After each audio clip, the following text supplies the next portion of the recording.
άλλο χρόνο, κάθε 4 χρόνια. Κάθε 4 χρόνια. Μια φορά 4, καμιά φορά 5.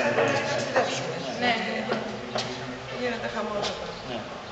Πολύ όμορφη, να σας πω ότι κάτι είναι πολύ...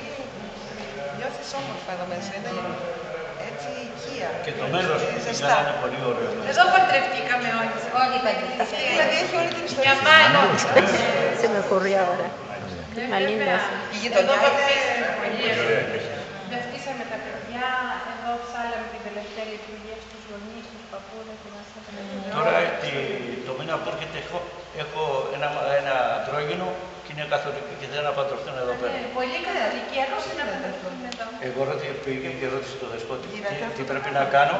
Του είπε το τι πρέπει να κάνεις. Και θα κάνετε το καθολικό τυπικό δηλαδή. Όχι, όχι. Το ορθόδοξο. Γιατί εκείνοι όπως είναι βαφτισμένοι, Ναι, όπως είναι μαθημένοι. Είναι τα ίδια λόγια. η εκκλησία τους δίνει ένα χρήσμα. Ναι, Τους δίνει το δικαίωμα να παντρευτούν.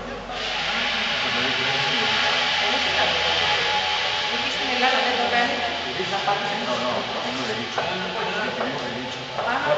και εδώ όμως όχι. Άμα